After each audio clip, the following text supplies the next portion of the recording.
Well, welcome to the Red Chair. Today we have Francisco Alves, also known as Chic by Chic. Chic, great to see you. Thank you so much for having me It's a pleasure to see you here at the Indico. Um, on the you're a red chair. very on the Red Chair, on the famous Red Chair. Amazing. You're a very famous surfer, influencer, but people don't know that you are actually an entrepreneur. And I want you to tell your story, and then we'll go into questions. But just how did it all start? Well, it started when I lost my sponsors, actually. So I think, Which was very young, right? yeah, it was like straight away. I was not really good at competing. So But you're an incredible surfer. But at what age did you lose your sponsors? I was around 22, 23, I think. Yeah. Right. It's just like that age, that gap that goes into, is he going to be a professional and really good, or is it just going to be a flaw? Right? No, you're a very good surfer. But No, but just in terms of competition, like the company itself looks at results, right? Yeah. So they used to. they, I think now they look at other things. But so you were kind of like a startup that failed fast, which is great because then you are free to do other stuff. So what happened when you kind of lost those initial sponsors that you had? yeah. So from that point on, I had to readjust. I had to be a bit creative, and I felt I had a lot more to explore, right? So I was like, okay, this road is closed. I need to do like a new highway for myself. So I started studying marketing and business. And I was like, I kind of like this. I think this is a good area. I think this is an area where I'm going to fit just because of my personality. And then yeah, that was like 4 years studying. So it was quite fast, actually. I only focused on that. I wasn't surfing much. I was kind of like away from the industry. So I had time to focus on. You had spent your whole teenage years dedicating yourself to that, right? Yeah, like 2 times a day surfing, then doing physical training.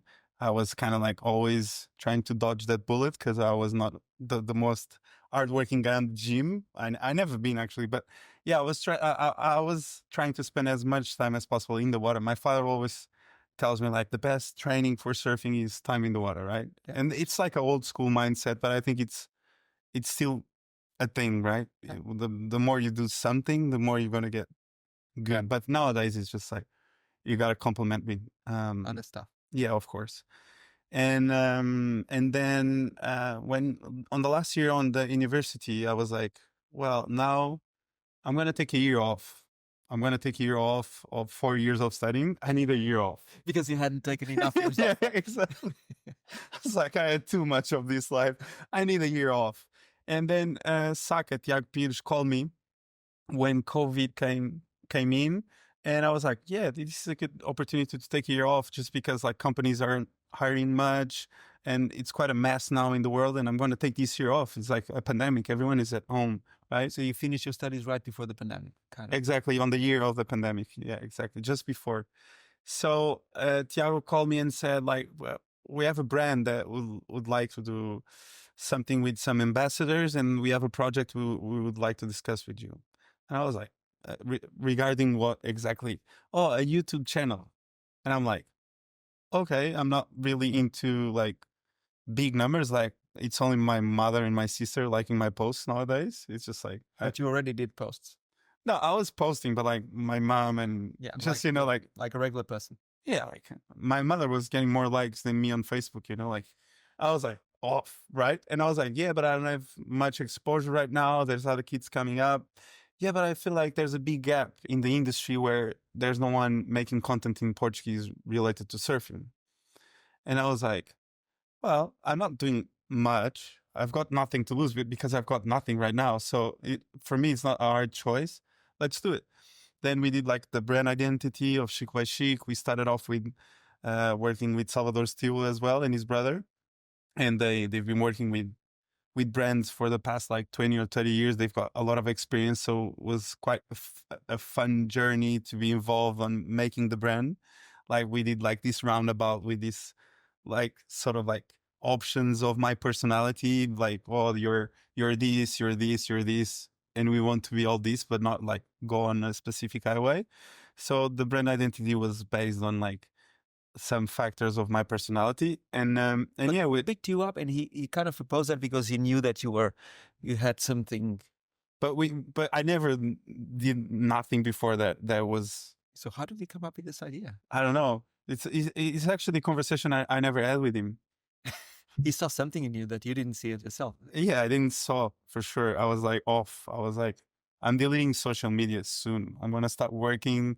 My focus is gonna be on becoming the best I can be on this area, and I wanna like be a better version of myself regarding artwork, right? So I was prepared to kind of go into the industry with another mindset I never had while surfing, because surfing always has been that passion that I want to bring to the rest of my life, but I didn't have that desire of winning, right?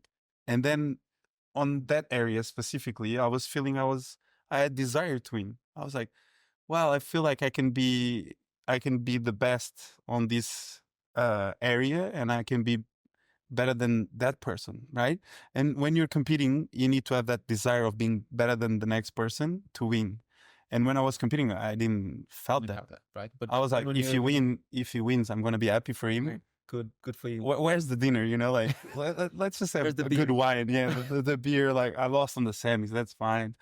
Okay, it's like a fifth. I'm gonna call my mom. You know, like it's just like it was different, and I had that desire to become the best on that area. And then yeah, I started off the YouTube channel, and as I said, I had nothing to lose. I was like, I've got nothing. Like, let's do it. So the first episode I did was like really amateur. Like I did with the Pini. It's a friend of mine I met on the beach. I was like, I've got no budget. This is just something really raw, really simple. Let's just make it happen. This is the vision they have. They're proposing me this contract, but it's not enough for me to pay you a lot, right? So if you're keen to come on this project, I think we can do big things. And he was like, yeah, I'm not doing much either. So let's do it. So it was funny because we were on that point of our lives where we had nothing to lose, and we were like, okay, let's do it, the project, but we're not making it for the money. And I think that's something really important I felt on that project. And that's why I feel it was like something people liked. It's because it was about passion on doing something and living without like caring what the others were going to think about it. And what kind of content were you starting to produce then? And what did you start producing in Chic by Chic?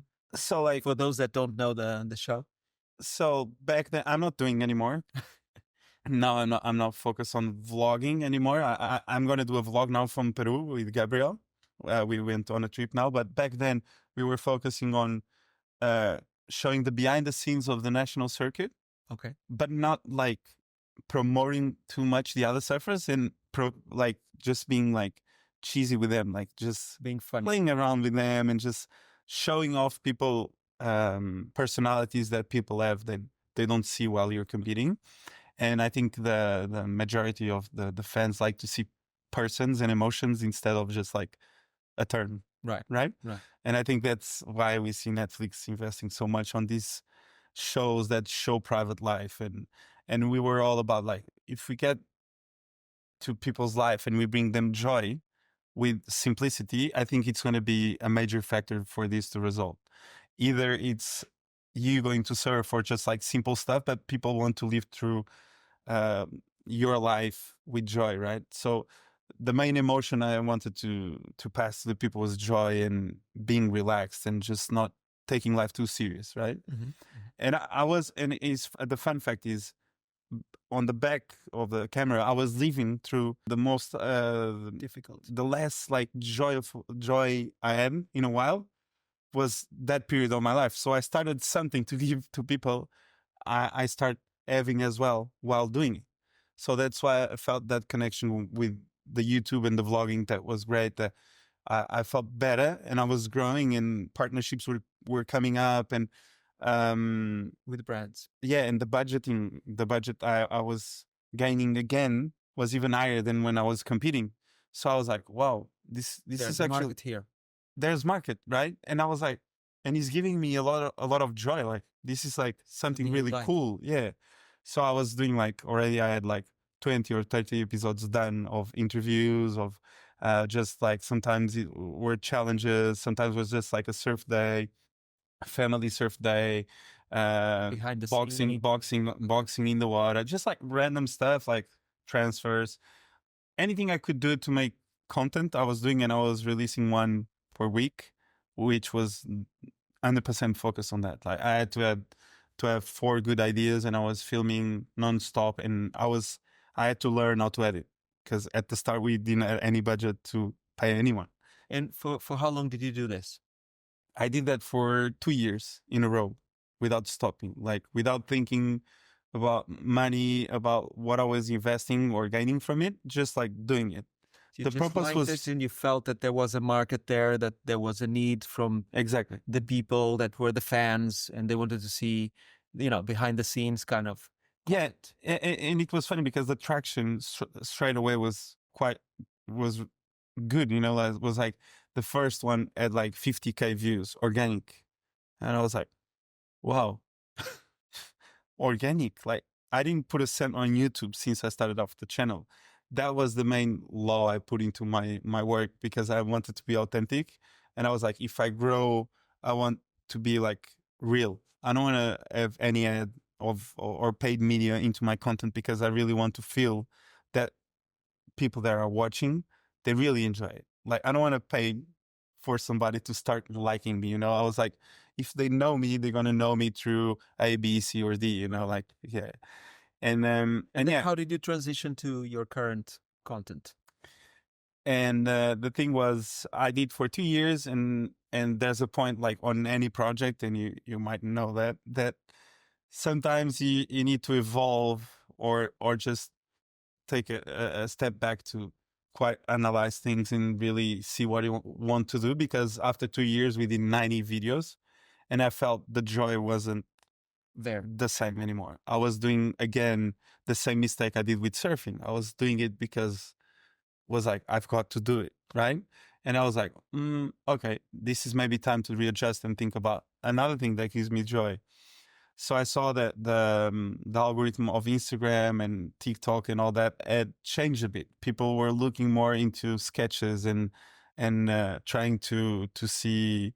Um, they were looking into comic stuff a lot. So I felt like the comedy and surfing industry wasn't a thing that was much explored until then as well. So I had that gap of okay, there's no one making content of behind the scenes and really like raw daily life. I felt like everything is really edited, and people they are hating like Yeah. edited stuff. They want to see like The you, real stuff. yeah, like you discussing with someone, or they want to feel it's real. The most the closest to reality is what they want. And then I transitioned into like, okay, I really enjoyed comedy and I haven't done any sketches. And I did the first one about like types of surfers in the summer.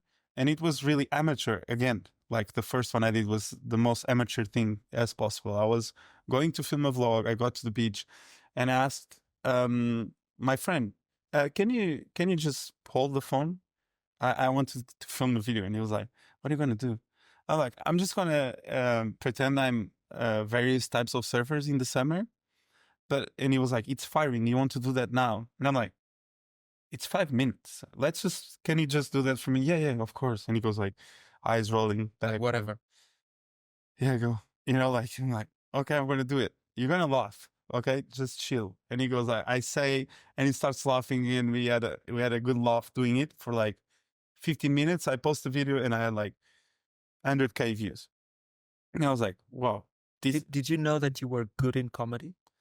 No, I had no idea, especially on sketches. Like, I had no idea. I knew I was always like I would analyze a situation or see like a certain person doing like things, and I would You'd be the identify like person, a yeah, character. the way of being, the way of walking, the way of looking at you, and I would be always like making Fun of it. fun, but like with my friends, like really close friends. Like I would be like, I see like, like, and I would be that person, but I would never like try to pretend I'm him without him knowing I'm being Right. him. Right.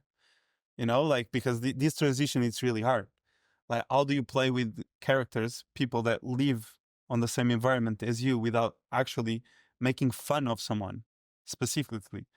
So I was afraid of always being um like You, hated because like I didn't want to mention a name of or course. like or And I'm sure you can think of the people that you were making fun of, but they don't know it's them. exactly like they don't. And even I've seen people coming up to me and saying I love your videos, and I'm like, one of them it's you actually, but they don't know, and I'm like sick. Yeah, I'm really happy that he doesn't feel offended, Right. and I can make fun of everyone like without them knowing it's a specific person. And I feel like the difference on that type of content was I was not talking about a specific person, and I was just talking about an industry and a wide range Yeah. Sort of of almost people. a culture, right? So Exactly. you basically you had a career. It kind of worked out, but not enough. You went back to study and you're like, I like this, but I don't know what's the way. Then you tried something kind of by chance, and then you kind of pivoted into something that you actually really like, and you just found out that you're really good, right? And then in that process, you were building up brand, your own brand, and then the support of other brands with partnerships. How did that evolve? How did the business side of the business of your function as a kind of a surfing comedian Hmm. online and influence? How did you become an influencer for brands? I think it's like any business, you know. You start like at the bottom, you start doing numbers start increasing, and uh, the the way you actually end up doing deals, it's about the numbers and the people you reach. So at the end of the day, I'm not gonna lie, as much views as I can get, it's amazing for me because I can get better deals with brands, Of right? course. And I think the industry nowadays, we spoke about that. I think um, it always gonna be nowadays about like what's your reach. It's just like on a specific niche, of course, but like what's your reach, and it's just like a company metric almost, you know, like It's like what's the sales we had. expanding your brand. Exactly. Yeah, It's that just like applies to any company, really. so like I think we saw a big development in that sector. I feel like any influencer nowadays, if he wants to get like big deals, he needs to have his own identity. And I feel that people talk about like identity, but identity is a really hard thing to actually Develop. develop and guarantee for yourself. I feel it's probably one of the hardest things you need to kind of develop to become a person that people always remember because of that on a certain niche. I wouldn't say in a worldwide scene, but even on a niche, it's hard to be like, oh no, that person is the person that does that type of videos. And it's, you know, like, and I feel like there's a lot of people doing content, but most of the times they're doing a lot of things and you cannot really understand what they do, right? Because they do lots of stuff and they're not known for this, being Exactly. excellent at this. And I feel like that's the people that are making the best deals on this industry, on the online industry nowadays. They are focused on a niche and they have their own identity. So the brand, when is looking into a person to communicate a certain product, they want to be evolved on a certain niche, right? So we think about a brand like Corona. They say, okay, I want to be on the beach on the sunset, right? Who's the person that is going to give me this? And there's like, of course, there's plenty of people that communicate online and they have plenty of followers. But if you narrow like the amount of people you have, you don't have that many to communicate that product that well, right? So I feel that identity is your partner in crime for you to get better deals. And if you don't have that as a guy that does sports, a guy that is always an influencer of cooking, so there's all the industries need that certain identity, you know. So Yeah. And the identity you get it by really being the best in your niche and differentiating significantly from everybody else. Otherwise, you don't stand out. Basically, that's what you're saying. yeah, basically you can have like here and there videos that people remember, but you won't be a person that will evolve and really become the best on that niche. It's just like a brand, right? I feel like it's just like a company. If you do a clothing brand, if you don't have like a strong brand identity or something that it's going to make yourself really different from the others. You're just another clothing brand, right? And that's the way. And so, who are your major sponsors nowadays? Your major partners that you work with? Nowadays, I work a lot with Delta, which is Go Chill, which is has been a really good and healthy relationship. They've been with me since the start, right? So they know Xico since Xico has been on his first YouTube episode. So it has been quite a journey because they really tell me like how much I could help the brand actually. Because they were also a new brand, at Exactly least the Go Chill brand, right? So the thing was funny how I could, with the content I was doing, and I still do, but like just the road I did to put the brand on the map with myself was just like I never thought I could do it. Right now I look back and it's like, wow, it's great that people always like think about the brand and they think about me, but the thing is like they were the first ones to actually see the potential. Yeah, they really believe. Like I felt they believed and they were on it for everything. Like I was like, oh, I think I'm going to do a video about this. They were like, do it, And I love that about Coach You, just because they have that mindset of just being out of the box. And everything I do is I always try to never go into a box because I feel like I'm stuck there, and I hate be stuck. Right. And what else? What other partnerships do you have that are? And then I work a lot for 5 years now with Summersby as well, with Unicel, and it has been a really healthy relationship as well. We have been working every year with deliverables, of course, but like it has been a really healthy relationship. And then I have other brands that I work throughout the year, but I don't have like a project by project basis. Exactly. It's more like occasions like, oh, we've got the Christmas, we need you for these 3 videos, or there's like summer and we need these 3 or 4 videos, but they are quite the same. So I tend to actually, when I start working with a brand, and when they see the results and I actually get their confidence on my work, and we just have this connection, and then I start work with them a lot, like throughout a long time. So it's just like, it's funny. I always tend to have that relationship where they tend to go longer than the usual. Right. And so, and do you see yourself as an entrepreneur? You do other stuff, right? You have another side of your business. If you want to tell us about that, or how do you see yourself as an entrepreneur? So nowadays, I'm in between 2 sides, as you said. Like nowadays, I help as well brands to build their identity and their content.